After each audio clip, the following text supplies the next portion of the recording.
Aprove ao Senhor nós estarmos aqui, glória a Deus, para compartilharmos a palavra do Senhor.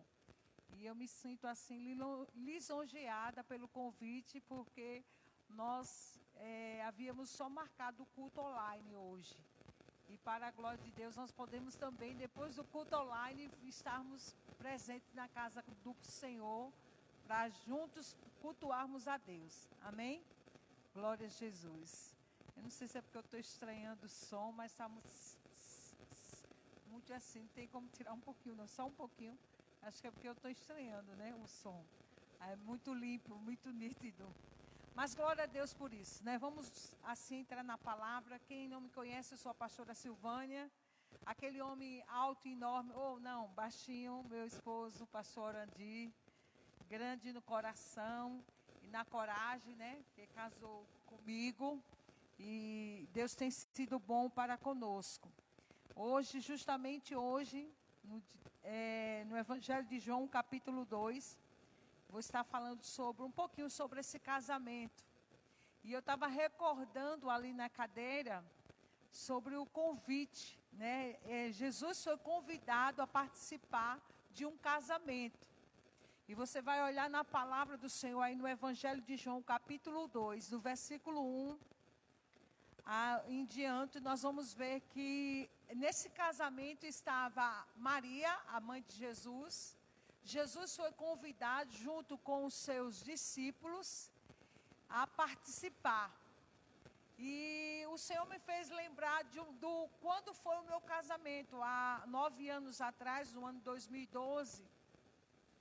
Nós fomos confeccionar o convite. E eu lembro quando eu recebi os convites, eu de imediato reservei um primeiro convite. Porque eu disse que o Senhor tinha que ser o primeiro a ser convidado. E eu guardei aquele convite comigo, coloquei o nome para Jesus. E certamente tenho guardado esse convite dentro das minhas coisas, ainda esse convite, porque esse era o desejo do meu coração. Que o Senhor fosse o convidado para estar no meu casamento.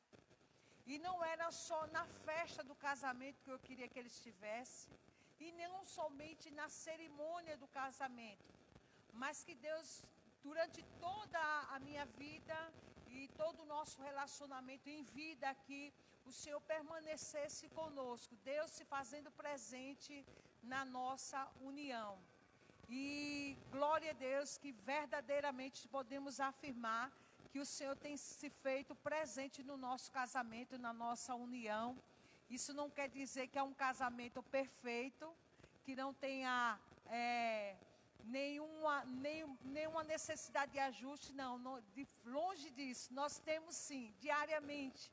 E principalmente no início, quando duas pessoas que não se conheciam, passam a viver junto, né, a casar-se, morar junto e dividir a união. Então, todos os dias nós temos visto, nós temos percebido e temos desfrutado de Deus se fazendo presente no nosso casamento. Eu acredito que os irmãos, as irmãs que casaram no Senhor, certamente deve ter convidado, deve ter chamado o Senhor para estar presente na união. Talvez se não fez isso com o convite ou formalmente, né, falando, orando, mas certamente na caminhada, no relacionamento, no dia a dia, tem orado e tem pedido a Deus para se fazer presente na família, na união do matrimônio. Amém? Então vamos ler em João, fiquemos de pé, estamos lendo esses versículos da palavra, que os irmãos possam acompanhar. Diz assim: 3 dias depois, houve um casamento em Caná da Galileia, achando-se ali a mãe de Jesus. Jesus também foi convidado com os seus discípulos para o casamento. Tendo acabado o vinho, a mãe de Jesus lhe disse: eles não têm mais vinho. Mas Jesus lhe disse: mulher, que tenho eu contigo? Ainda não é chegada a minha hora. Então ela falou aos serventes: fazei tudo o que ele vos disser. Estava ali 6 talhas de pedra que os judeus usavam para a purificação. E cada uma levava 2 ou 3 metretas. Jesus lhe disse: enchei de água as talhas, e eles as encheu totalmente. Então lhe determinou: tirai agora e levai ao mestre-sala. E eles os fizeram.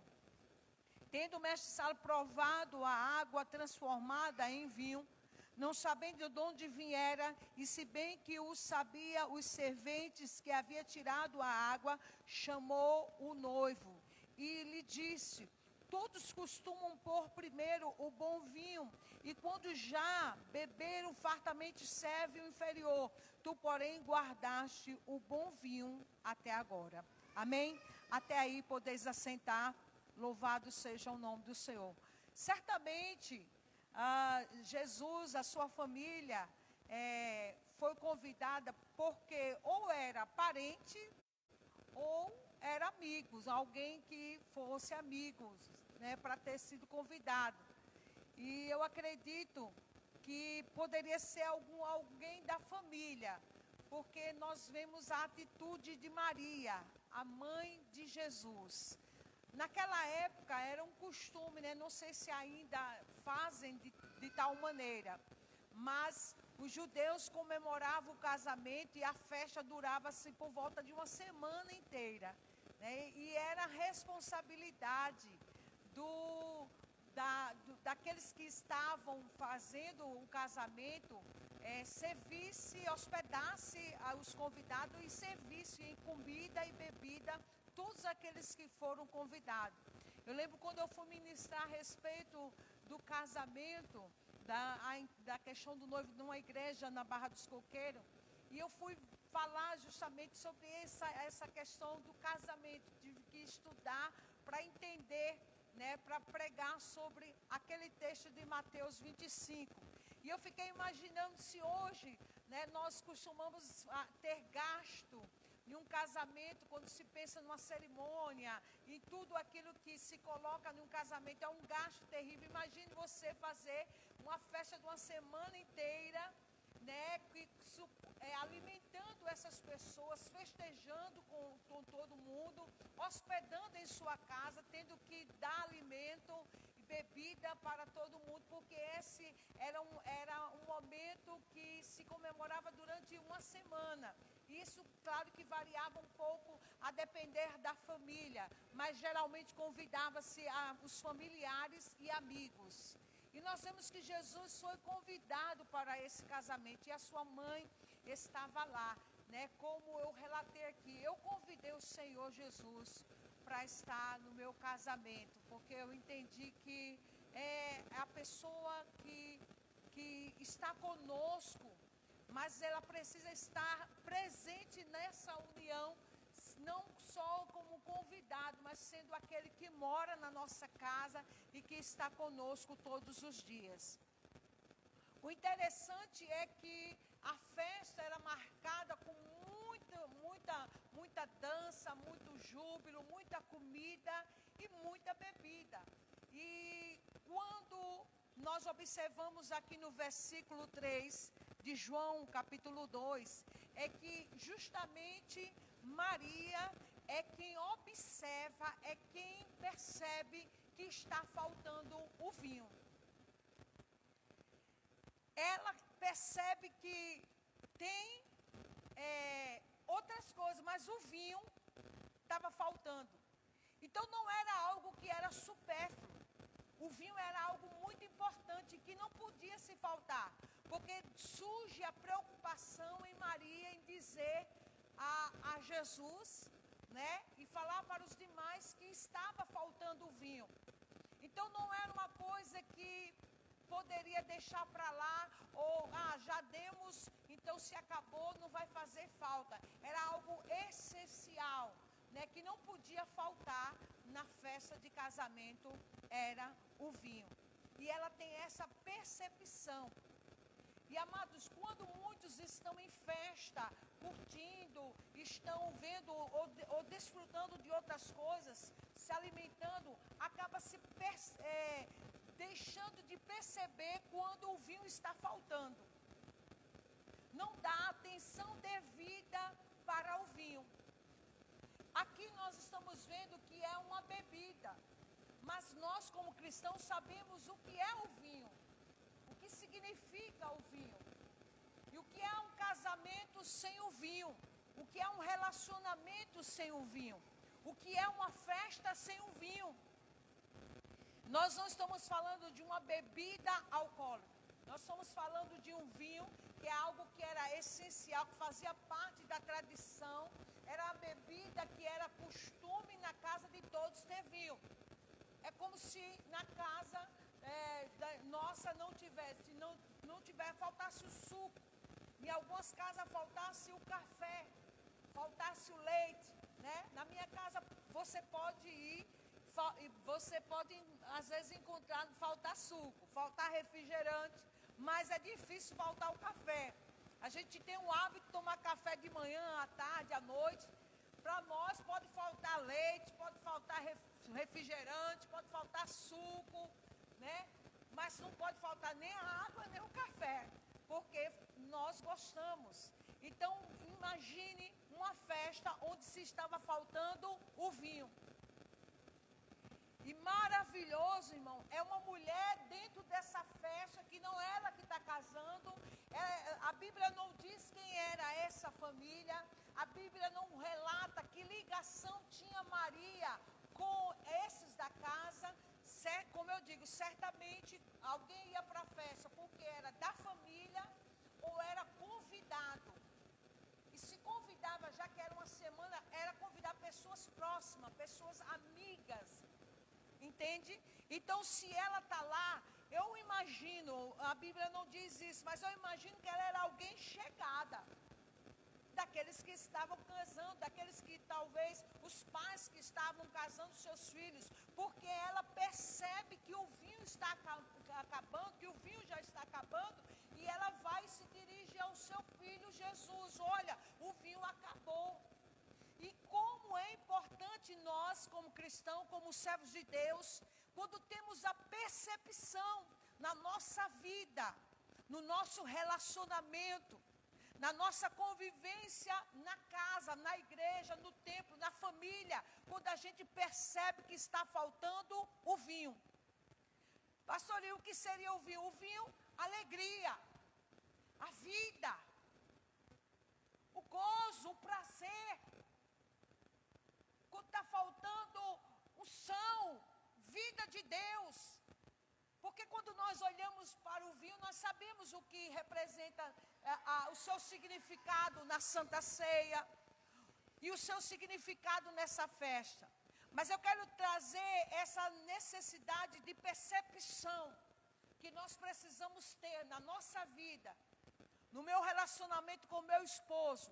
Eu preciso perceber, e ele precisa perceber, quando está faltando em nós o vinho. Quando está faltando na família o vinho. Tem festa, tem comida, tem água, mas falta o vinho. E ela percebe isso. Ela se dirige até Jesus. E no Evangelho de João, se você observar, João só relata apenas 7 milagres de Jesus.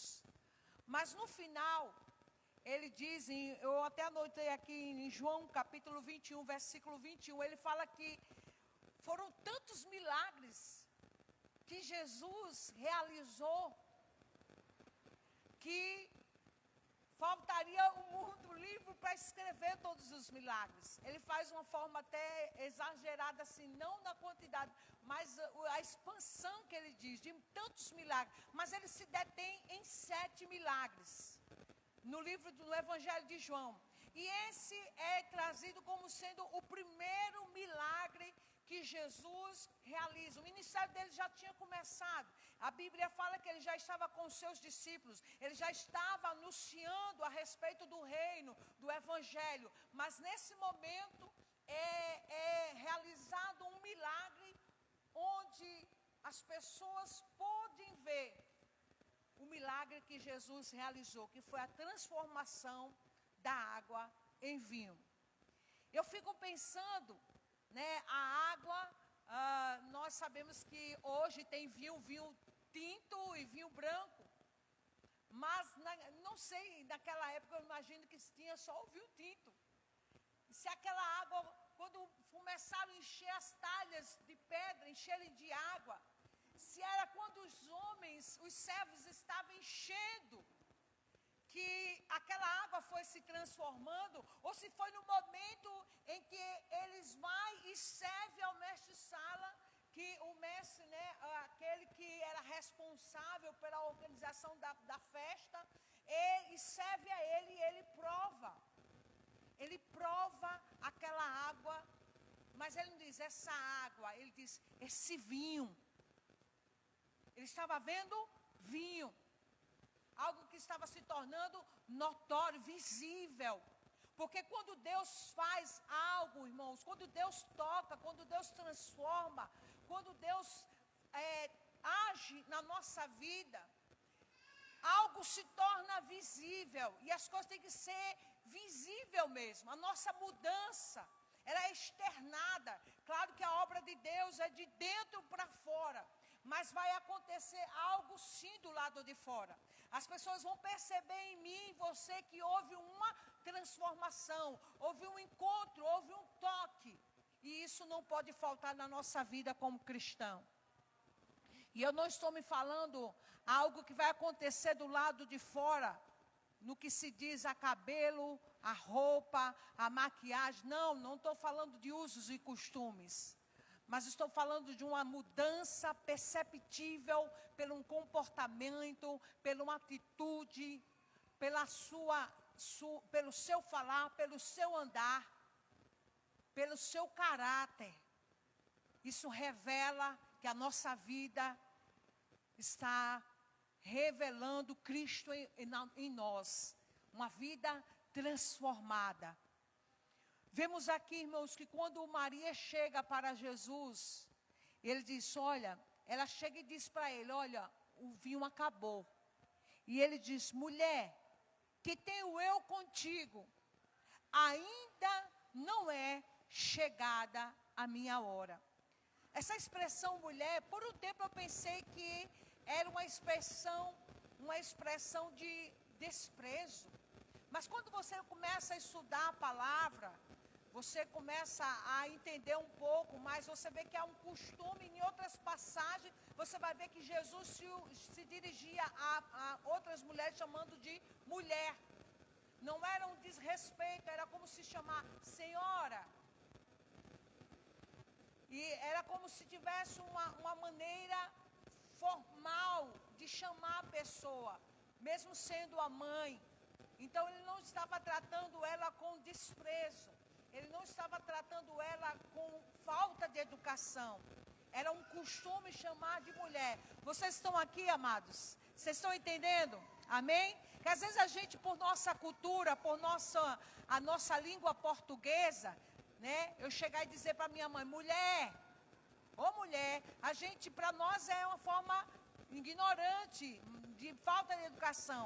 Eu lembro que quando eu queria falar alguma coisa a respeito da minha mãe, eu não podia me referir a ela com a palavra ela, porque era desrespeito. Se eu dissesse assim, pai, ela disse que é para eu ir primeiro no mercadinho. Se eu dissesse assim, ela, se referindo à minha mãe, era uma falta de respeito. E eu, criança, eu não entendia isso. Ela disse, não diga ela, diga mãe, sua mãe, eu sou sua mãe. Entende? A nossa criação, né, a nossa cultura tem uma forma de se dirigir para a mãe. Mas Jesus não estava se dirigindo com indiferença à sua mãe. Era uma forma de dizer, mulher, como você vai ver ele falar com a mulher samaritana, mulher, você vai ver ele falar com ou Marta ou Maria, não me lembro bem, mas ele diz, mulher, crês tu nisso? Ele chama de mulher, está chamando a atenção, né, para aquela situação. E ele diz, não é chegada a minha hora. E aqui nós podemos dizer que havia um tempo para as coisas acontecerem no tempo de Deus. que é diferente do nosso tempo. E é algo que Maria nos ensina nessa passagem. Ela se vira para os servos e diz: faça o que ele vos disser. Faça o que ele vos disser. Ela entendeu que Jesus, como homem, era o seu filho. Mas como Deus, ele era soberano, Senhor. E as coisas não eram determinadas por ela sendo mãe. Não era determinada pelo homem, pela necessidade. Ele, como Deus, tem o seu tempo, tem a sua hora, tem o seu momento. E já estava na sua predestinação declarado para acontecer. Ou seja, havia um tempo predeterminado para as coisas acontecerem. Predeterminada pelo próprio Deus. E nós, como homens, precisamos entender que estamos diante de um Deus que é soberano.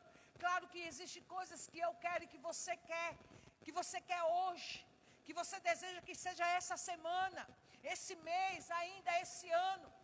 E nós estamos diante de um Deus que diz para mim e para você: olha, filho, olha, filha, vai chegar, mas é no meu tempo.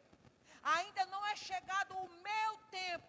Tem coisas que nós estamos fazendo que é o nosso tempo, mas há coisas que estão um pouco distantes do tempo de Deus. E o que é que nós vamos fazer enquanto estamos esperando o tempo de Deus? Vamos cruzar os braços?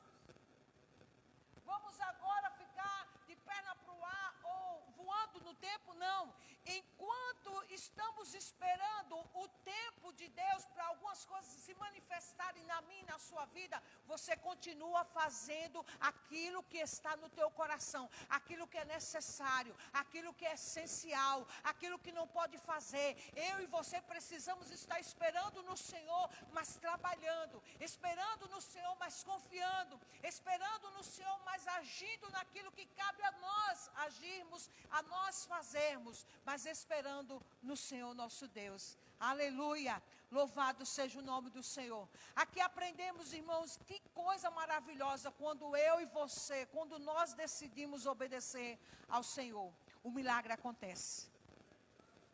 Quando eu e você decidimos obedecer a Jesus, a ordenança do Senhor Jesus, há transformação, há milagre. Eu vejo pessoas que sempre nos pedem oração, e não é errado pedir oração. Pessoas que entram conosco para estarmos em um propósito de oração, e sempre o nosso propósito de oração é sempre com palavra, oração, jejum, palavra. Mas não podemos esquecer que as coisas acontecem num âmbito, num campo chamado obediência. Obediência, porque não adianta eu orar, não adianta eu jejuar, como muitas das vezes fazemos, de estarmos gravando versículos, citando versículos, mas se essa palavra não está em mim, e não é uma prática na minha vida.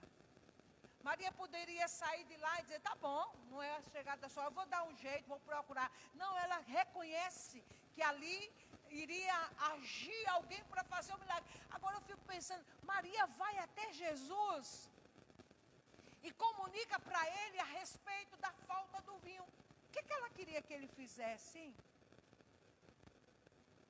Irmãos, Maria sabia quem ela carregou,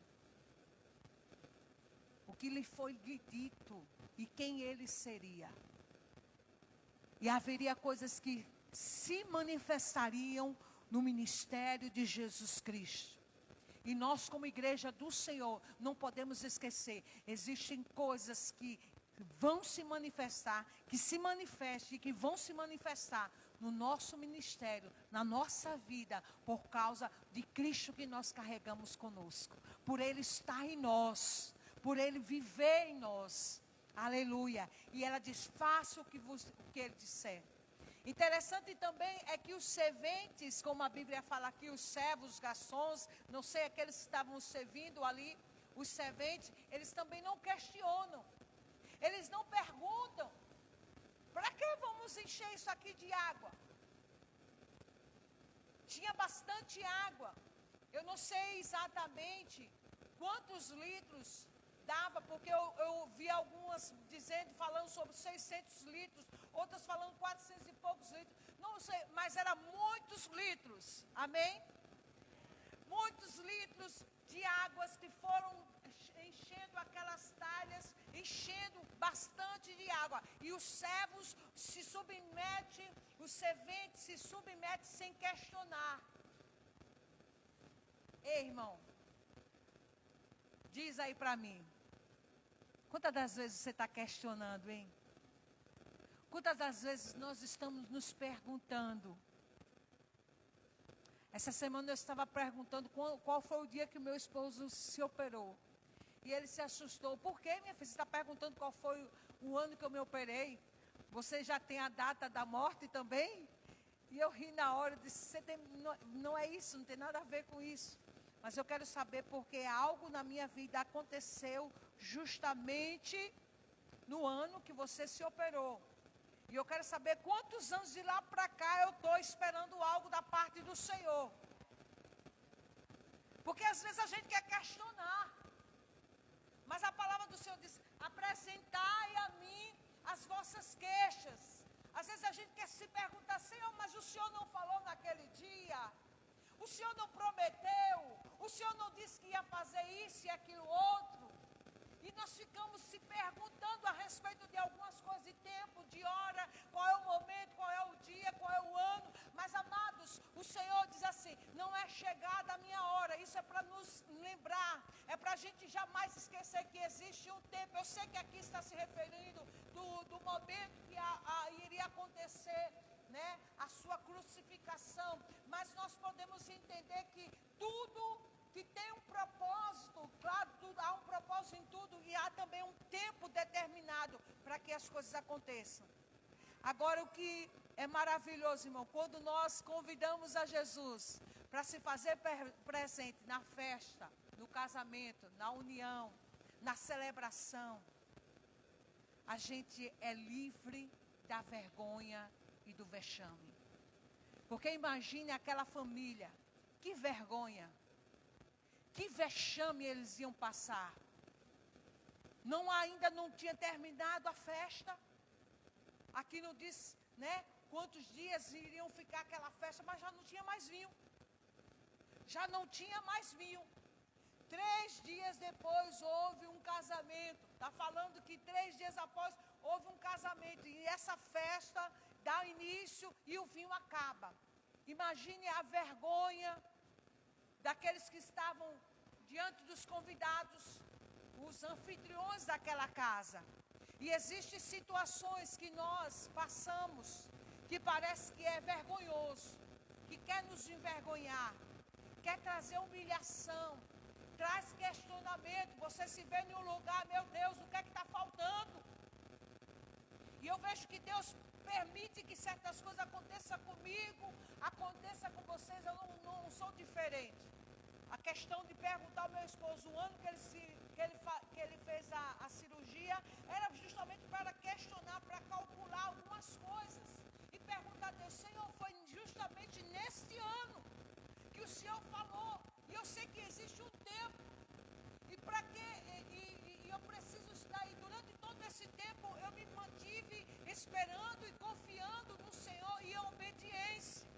Mas a gente quer se perguntar, Senhor, mas quando ser chegado?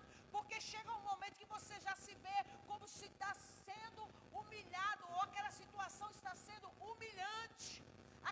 Aquela situação está trazendo questionamento para aqueles que foram convidados ou aqueles que estão à vista. Mas eu creio em um Deus que Ele se faz presente. Se Ele está presente na minha vida e na sua vida, Ele não vai deixar que sejamos envergonhados no dia da celebração, no dia da festa, porque Ele está presente, porque Ele foi convidado. E onde Ele está, milagre acontece. Onde Ele está, a transformação. Onde Ele está, irmãos, a manifestação de glória. Agora imagine aqueles que estavam servindo, entregando a água. Porque eles viram que colocou, foi água, não foi vinho. E a palavra do Senhor diz que o mestre-sala, quando prova, fica maravilhado. Fica maravilhado porque ele diz: todo mundo sempre oferece o melhor vinho no início da festa. Mas vocês deixaram para trazer o melhor vinho já no final. Porque o que Deus faz e o que Deus está preparando para fazer será o melhor. Eles beberam vinho. Aquele mestre-sala tinha costume de beber vinhos, de experimentar vinhos, de servir vinhos. Mas um vinho como aquele, ele nunca havia experimentado em lugar nenhum. O que eu quero, irmãos, é que quando Deus nos coloca nesse tempo de espera, nesse tempo de estarmos aguardando a hora dele, o tempo dele, nós precisamos nos manter em obediência, em fidelidade, em percepção. Deixa eu ver se tem água, se tem ainda alimento e se não está faltando vinho. Que nós possamos olhar para nós mesmos, para a nossa casa, para o nosso casamento, se ainda continua tendo água, se ainda continua tendo alimento e se ainda continua tendo vinho. Não pode faltar na minha vida nem na sua vida a palavra de Deus. Você não pode jamais estar no evangelho onde você sente fome, onde você está passando fome, onde você vem e volta para casa do mesmo jeito. Não. O evangelho é palavra de Deus, é pão, é alimento. Nós temos que sair alimentados, não questionando, não criticando, mas existem muitos lugares que nós vamos, que tem tudo, tem pula, tem celebração, tem festa, mas falta o pão, mas falta o verdadeiro vinho, o vinho que é saboroso, não é o vinho que embriaga, que deixa as pessoas perder o sentido, mas é o vinho que você saboreia, que você sabe que tem doçura, que é gostoso, e que você diz, esse é bom. É aquele que faz você querer mais. É aquele que você diz assim, meu Deus, eu já experimentei outras coisas, mas como essa não. Você está entendendo, irmão? Tem muito lugar fazendo festa. Tem muito lugar fazendo festa. Tem muito lugar que tem festa, mas não tem o noivo, não tem o convite do Jesus. Ele não é o convidado especial. Não tem a percepção, não tem as Marias que percebem quando está faltando vinho, faltando Espírito. Aleluia, louvado seja o nome do Senhor Jesus Cristo. Tem lugares que você vai ministrar que as pessoas até estranha, sabe, porque você está ministrando pão, porque você está trazendo um vinho que gera alegria, que gera doçura, que gera prazer, que dá vontade de você mais, eu quero mais. Mas o vinho que a gente tem visto aí ser entregue é um vinho fermentado, é um vinho que embriaga, que a pessoa perde o sentido, e quando ela sai da porta da festa, você lá de fora pergunta, qual foi a mensagem, qual foi o pão que você comeu, que alimento foi servido, ele não sabe, porque ele perdeu a lucidez, porque o vinho foi um vinho que embriagou, mas não foi um vinho puro, não foi um vinho que foi do toque de Jesus que gerou a transformação. Que nós possamos, irmãos, fazer também a introspectiva. Na minha vida, tem água? Tem alimento? Ou está faltando vinho? Quando a gente já não consegue, irmão, nós pastores também somos bombardeados a perder a alegria de servir, a alegria de ser servo, a alegria de pagar preço pelas pessoas que não querem pagar preço por si mesmo. Às vezes a gente é bombardeados a ficarmos entristecidos, a você preparar banquete e chamar a igreja para o banquete e faltar. Faltar porque estou com dor de cabeça, estou mal-estar, porque esse menino está... Tanta coisa, irmão. Eu lembro que recentemente você fez festa, você preparou a ceia, você preparou tudo, e aquilo ficou doendo o coração. E o Senhor, que quando você tem palavra, quando você tem água dentro de você, você começa a se lavar pela palavra. E a palavra vai gerando, vai proporcionando dentro de você vinho. E eu comecei a declarar, eu não faço para homens, eu faço para o Senhor. A mesa é do Senhor, a santa ceia é do Senhor, a comunhão é com Cristo, é com Deus. E eu continuarei fazendo para o meu Deus. Não estou fazendo para agradar homens, mas para agradar o Senhor. Amados, quando você faz por obediência, quando você faz com a alegria daquele que te chamou, daquele que tem salvação, sempre haverá dentro de você o gozo, o vinho, a vida, e haverá transformação. Que Deus nos abençoe através dessa palavra, que nós tenhamos a atitude de Maria, o alerta de perceber quando o vinho está acabando. Porque se a gente não perceber quando o vinho está acabando, a gente vai passar vergonha. A gente vai ser humilhado, vai sofrer vexame, vai ter os convidados, mas não vai ter o que oferecer. Se a gente não ter a humildade de reconhecer quando está faltando. E eu tive que reconhecer. Eu tive que reconhecer que existem coisas que são necessárias a gente passar, para a gente entender que o foco continua sendo Cristo. O centro continua sendo Deus. E as coisas devem continuar sendo para Deus. Porque se você olhar, até dentro da sua família você vai se decepcionar. Até com as pessoas próximas você vai se decepcionar. Porque você vê parente seu que é Alex, quando você marcar uma festa, ela está lá. Se você vai marcar um batuque, está lá. Né? Se vai ter uma comidinha, uma feijoada, está lá. Tem uma sopinha, está lá. Tem uma pizza, está lá. Mas se você chama, vamos fazer um culto. Vamos fazer um momento de oração. Vamos fazer um jejum. Aí são poucos. Mas eu creio que em nome de Jesus, essa palavra nos desperta a procurar. Tem vinho em mim? O vinho, está faltando vinho na minha casa? Está faltando vinho no meu casamento? Imagine, né, irmão? O vinho no casamento, na união, é quando está faltando a alegria de viver a dois. Quando está faltando o embriagar-se um pelo outro, paixão. Tem que estar apaixonado.